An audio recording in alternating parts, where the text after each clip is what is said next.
This is TWiT. This was a gynecologist down in Southern California who took his HP Pavilion computer into Geek Squad because he couldn't get it to boot up properly. Now, the Geek Squad engineers seemed to fix that, but wanted to try and recover his data. So they asked him if that would be okay, and he said yes. Now, on the hard drive itself, they found an image which, while not strictly speaking a child abuse image, was taken as a screenshot from a well-known child abuse video. And they reported this to the FBI, and the case progressed from there. And unfortunately, the FBI appear to have botched it since then. But it raised some very interesting questions, because the court case showed that the FBI is offering bounties of up to $500 for Geek Squad employees who find these kind of images and report them. Now, obviously, Best Buy has said that they don't have a formal relationship with the FBI, but if they find these kind of images, then they have a duty to report them, which is perfectly correct. But what the court was saying in this case was that the guy had signed a contract with Geek Squad saying you have the right to go through my computer, and in the terms and conditions of that was, if we find this kind of material, we will report it. He then verbally consented on a phone call, on a recorded phone call, for his drive to be searched. And this is what turned up the image, and this is what got the FBI called in. But the killer point here is that they found the image in the section of the hard drive which is for stuff that's been deleted. It's the unallocated portion of the hard drive. So generally, that's not a section you would look at if you were looking to recover data from the computer per se, which kind of suggests that Geek Squad engineers are actively searching for this stuff. Now, on one level, that's no bad thing, because anybody that is involved in this needs to be caught and locked down almost as soon as it's humanly possible. But it does raise some interesting questions about the incentives that are being offered and what that means in terms of what Geek Squad engineers are going to do on your system if you take it in. I have no experience of taking computers to Geek Squad. I hear very mixed things from readers. Some people say that they try and sell you useless ancillary services. Some people swear by them. But in terms of the incentivization of it, I think, Geek Squad engineers are clearly looking for this stuff. They're incentivized to do so. And now they have the legal right, the legal cover to do so. At the same time, if it stops this kind of thing from happening, I'm all for it. But it does make me curious as to where Geek Squad motivations are. Yeah, there's so many interesting things in this story, so many elements. Like, first of all, the incentive. I would like to believe that we live in a world where people don't need to be incentivized to report child pornography, right? Absolutely. Like that you would have to offer someone $500, that they wouldn't just, like, in the process of fixing someone's computer, come upon that or something else illegal and not just turn it in. Why do we have to incentivize that behavior? And monetary incentives, like you said, could lead to fraud, often lead to fraud. So, someone might then decide they're going to plant a picture in someone's computer or something like that. So, the other part of this story that you report is that they did reportedly find child pornography in this person's home. But then, as you said, the case was botched because of how the FBI, they said, how the FBI reported that the original photo was found. And because it wasn't found legally, then everything else could not be presented. The warrant was thrown out of court, and all those things that were found, now we have to pretend that we don't know about them. Well, that's still up in the air. I mean, it wasn't so much that it wasn't found legally. It was found in the unallocated section of the hard drive, and the Ninth Court of Appeals has ruled that if it's in the unallocated section, there's no real way of determining how it got there and who put it there. So it doesn't quite fall under the level of possession. Now, when the FBI went for their search warrant, they, for reasons known only to themselves, decided that they weren't going to mention that this picture was in the unallocated section. They then went and raided this person's place. They allegedly found thousands of images of this kind of disgusting material, made their arrest, and now they're in court and they're running into some serious problems. It just goes down to computer forensics is really hard. Lawmaking is really hard. And yes, I agree with you totally. There shouldn't need to be an incentive for this.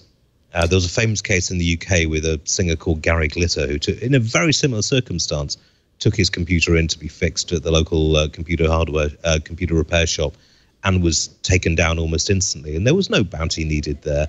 So I get kind of nervous that, bounties beyond what people should be expected to do normally are tricky. But there are so many elements of this case, as you say, where things that could have gone wrong have gone wrong. And I think we need to up the skill level of prosecutors going out for this so that they know not to make these mistakes in the future.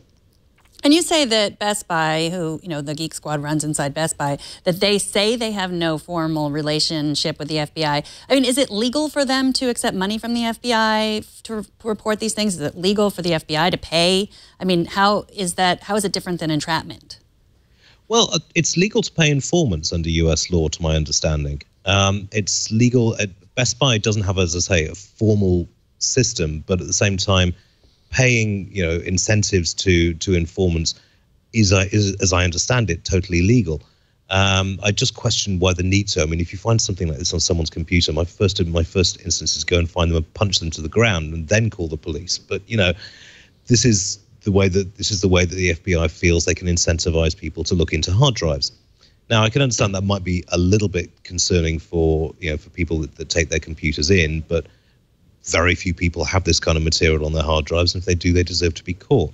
What the problem comes in with the incentive side of things is this, as I say, this was found in unallocated, and there really is no way to discover who put it there. So yeah, it could be that an engineer who fancies the quick $500 decides to stick an image in there and ruin someone's life. I think it's highly unlikely, because you'd have to be a complete wanker to even think about doing that to somebody else. But the incentive is there. I think it's a really fine line. It's how far do you go on this? And in an ideal world, we wouldn't need to pay informants, but sadly, we don't live in an ideal world. That's true. The other side that I found fascinating is that idea you're talking about, that someone could go to a website, like someone could build a website that had like child pornography or some other illegal photo on it, that if you just went to the website, this photo would end up in your system's cache, and then you described it as that your system would be cleaning up and would automatically delete that photo, so that if it were legal for the FBI to someone could lead me to his website, hey, check out this link. Okay, well, what's there? Nothing's there. And then someone could say, hey, check out Megan's computer, check out what's in her cache, her deleted cache, because I think you'll find something illegal in there. Can that actually happen? That could happen. That could very easily happen. I mean, basically, like any sort of sensible internet users, we'll clear out our cache occasionally. And you're right, the amount of images that can be that can be uploaded onto your computer by a website is huge, and you may have no knowledge that they're being on there in the first place. And that's an important legal defense, which is, I think, one of the reasons why the Ninth Court ruled that the unallocated section wasn't legally to be counted as possession. I think it's unlikely. I mean, any website that did that would probably be flagged up pretty quickly by the various honeypots that are dotted all over the internet, by sort of the national police forces which are looking for this kind of thing. But it's certainly possible. And so you've got to be really, really careful about how you apply these laws, and the burden of proof, as always, is on the prosecution, and they need to make sure they have pretty watertight cases.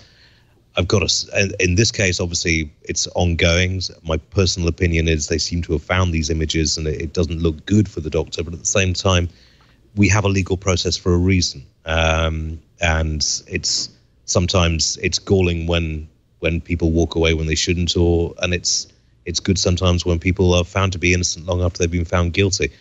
It's the whole problem with internet law is that it is so fluid and changing much faster than the legislators can actually keep up with it. Mm-hmm. And it's so often that we have to say, well, like, let child pornographers go. I mean, not often, but it's too many times. Once is too many times. Once is too often, yeah. to let them go, or let drug dealers go, because otherwise we would be violating their privacy in a way that we don't want to set a precedent. And that I understand that. Like, I applaud this Ninth Circuit judge who really seems to understand the way technology works better than your, average Ninth Circuit judge to say, hey, like, you can't. You looked in this place that you didn't say you were looking. Yeah. I mean, it's the problem is with these sort of things that, yes, when it's a child pornographer or a drug dealer, it's very easy to say, well, let's just let it go.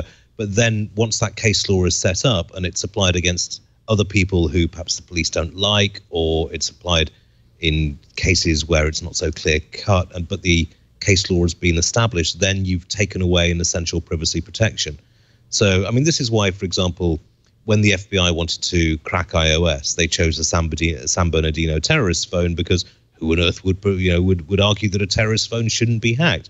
But it has larger implications, because once that legal judgment is made, it's then expanded out across the whole board.